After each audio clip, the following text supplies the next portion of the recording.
Semaine des défilés à Paris. Nathalie Gros. La présentation de la collection automne-hiver de la maison Dior s'est déroulée vendredi dernier dans une ambiance plutôt inhabituelle. Manifestation devant le musée Rodin où se déroulait le défilé, mots du PDG avant le passage des mannequins et surtout absence de son créateur, John Galliano. Un scénario catastrophe que personne n'aurait imaginé il y a une dizaine de jours. Le scandale John Galliano n'en finit pas de faire des vagues. La maison de couture Dior se sépare de John Galliano pour avoir tenu des propos antisémites diffusés sur le web. Comment John Galliano a-t-il pu perdre le contrôle à ce point? Pourquoi la maison Dior a-t-elle mis au vestiaire si rapidement celui qui a été son directeur artistique pendant 15 ans? La marque aurait-elle pu réagir autrement? Retour sur la fulgurante descente aux enfers d'un couturier tombé en disgrâce une semaine avant ses deux défilés. Isabella! Nous étions avec les mannequins de Guy Laroche mardi dernier à Paris, quelques minutes avant le début du show. En coulisses, rien d'anormal, la même effervescence que lors de n'importe quelle Fashion Week. Mais dehors, le petit monde de la mode ne parlait que d'une chose. Le sujet dont on parlait, c'était John Galliano, Dior. Qui va remplacer John Galliano? On a pratiquement plus parlé de Galliano que de mode, ce qui est un peu dommage. Un sujet de conversation et d'interrogation suscité par les plaintes pour injure raciale déposées récemment par 3 personnes ayant croisé le chemin d'un John Galliano en état d'ébriété et visiblement haineux. Et là, John Galliano a bougé les tables pour être bien en face de lui. Il lui a dit « Toi, t'es mort, sale asiatique de merde ». Plus accablant encore, cette vidéo circulant sur Internet et qui rend le couturier indéfendable. I love Hitler. People like you would be dead today. Your mothers, your forefathers would be gassed. Oh my God. Do you have a problem?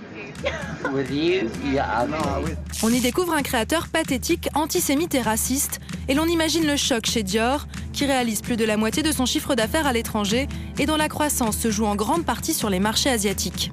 Ça aurait été extrêmement difficile à assumer. Je vous rappelle que Dior habille également Carla Bruni depuis qu'elle est première dame. Donc il y a vraiment une association qui aurait été un peu délicate, voire extrêmement embarrassante entre des propos racistes et antisémites et l'image que doit renvoyer une maison comme Dior.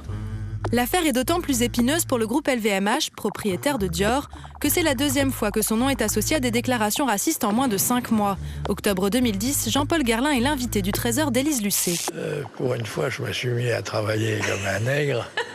Je ne sais pas si les nègres ont toujours tellement travaillé, mais enfin... Ça... LVMH avait mis 3 jours à condamner les propos du parfumeur, un délai jugé trop long par l'opinion. L'image de la marque s'en était trouvée dégradée.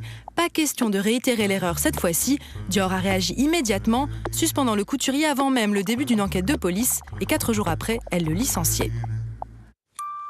Le paradoxe dans cette affaire, c'est que c'est justement cette réputation d'enfant terrible de la mode qui a séduit Bernard Arnault quand il l'a choisi en 1996 pour réveiller sa belle endormie. À l'époque, déjà, John Galliano manie le buzz comme une arme de séduction massive et dynamite les conventions. Mise en scène spectaculaire, collection inspirée du look des SDF ou encore défilé de nains et d'obèses, la marque Dior ressuscite. On a multiplié les chiffres de Dior par 6 depuis qu'il est arrivé. Qui dit mieux? Toutes les frasques et toutes les provocations de John Galliano ont été accompagnées par un plan marketing extrêmement bien huilé et c'est cette combinaison en fait des deux qui a fait le succès de la maison Dior, puisque finalement on retenait des éléments de son défilé, on retenait des éléments de ses coups d'éclat pour en faire après des sacs à main, des foulards, pour s'en servir sur tous les produits dérivés de la marque. Une mécanique bien huilée qu'une vidéo postée sur Internet aura suffi à faire dérailler. C'est le retour du boomerang. Il faut bien savoir ce qu'on fait quand on manipule une grenade de provocation et d'esprit visionnaire, sachant que ça peut être sans limite. Donc là, il semblerait qu'il ait franchi ses limites, ses propres limites. Je pense que c'est surtout quelqu'un qui est profondément perdu dans une autodestruction absolument abyssale et désolante.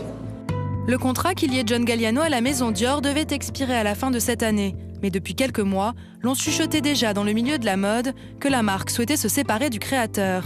Décrié, isolé, il aurait commencé à s'effilocher. De là à en faire une victime, c'est un pas que certains n'hésitent pas à franchir. Cette remise en question plusieurs fois dans l'année, c'est énorme. Et avec les chiffres qui en découlent derrière, ça veut dire qu'il y a, quelque part, ils n'ont même pas le droit à l'erreur. Alors ça veut dire quoi? Ça veut dire que, bon, en tout cas, dans son cas, on le sait, il se faisait aider par des médecins, il avait des cocktails de pilules à la Michael Jackson. Normalement, on ne prend pas d'alcool avec ça, donc vous imaginez qu'il y a des moments où on doit péter les plombs. C'est sûr, on doit péter les plombs. Les couturiers peuvent se retrouver très seuls. McQueen s'est suicidé. Calvin Klein, complètement saoul, est entré sur un terrain en plein match de basket. Yves Saint Laurent était dépressif. Que John Galliano ait craqué, malheureusement, ce n'est pas si étonnant. Vendredi au défilé Dior, ce sont les petites mains de la maison de haute couture qui ont salué la fin du défilé. John Galliano, lui, aura quitté les podiums sans avoir le temps de tirer sa révérence.